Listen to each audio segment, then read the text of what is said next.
Alkisah Maharaja Hastinapura, Prabu Janamejaya, sedang bersedih hati karena upacara yajna yang dia selenggarakan untuk membalas dendam atas kematian ayahnya, Sang Prabu Parikesit, mengalami kegagalan.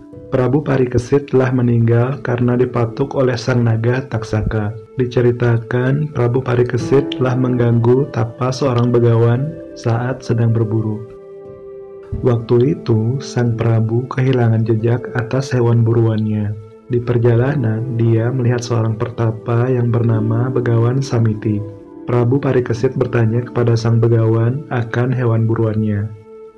Sang begawan yang ternyata tengah khusyuk, diam tidak menjawab. Oleh karena ini, sang raja yang tidak mengetahui hal itu menjadi kesal. Dia melihat bangkai ular di dekatnya. Kemudian sang raja mengalungkan bangkai ular itu ke leher sang begawan. Akan tetapi, sang begawan tetap tidak bergeming. Raja pun memutuskan untuk meninggalkan begawan itu di sana. Perbuatan sang raja ini kemudian diketahui oleh anak sang begawan yang bernama Srenggi. Srenggi yang juga merupakan seorang resi sakti merasa tidak terima dengan perlakuan tidak manusiawi oleh sang raja. Dia kemudian mengutuk sang raja akan tewas dipatuk oleh naga Taksaka. Kembali ke Raja Janamejaya.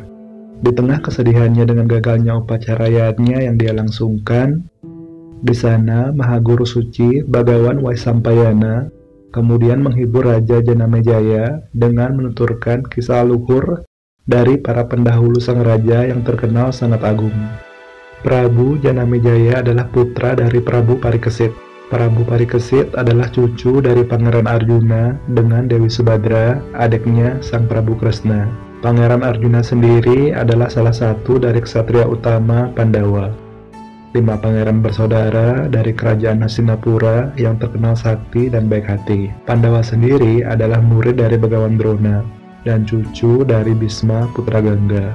Setelah perang saudara Baratayuda yang menyedihkan itu berakhir, yang tersisa hanyalah kehancuran.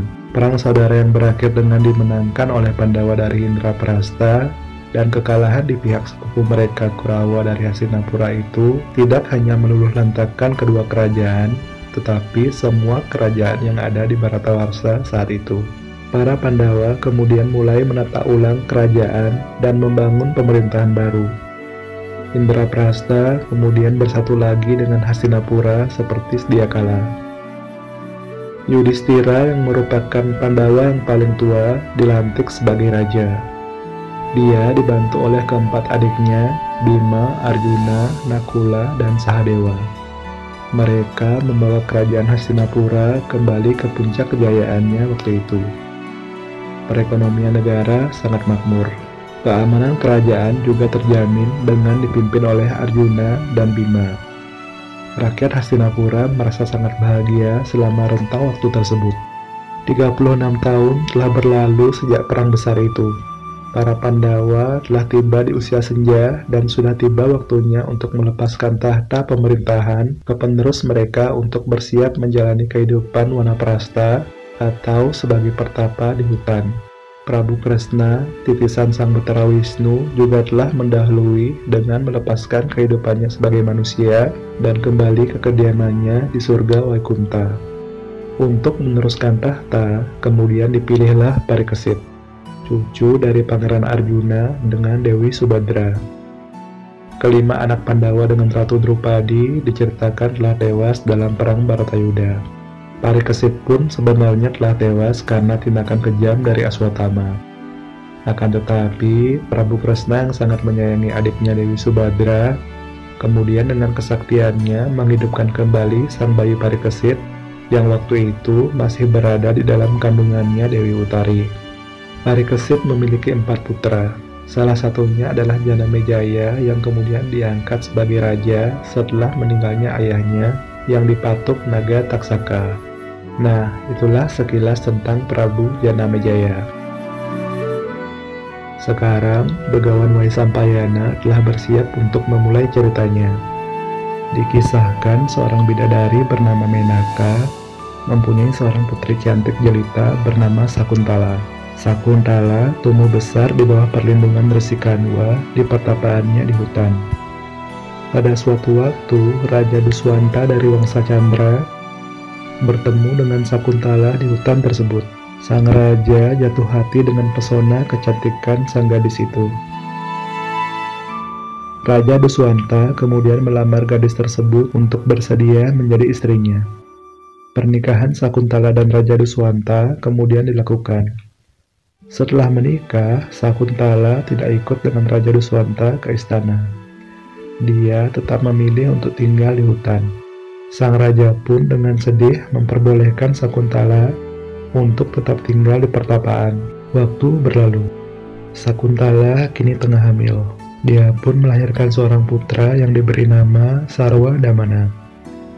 Di bawah didikan Resi Kanwa, Sarwadamana kecil sangat lincah dan tangkas.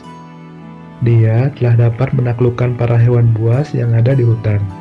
Sarwadamana tumbuh besar menjadi lelaki yang kuat dan tampan. Dia kemudian diantar oleh ibunya Sakuntala ke istana.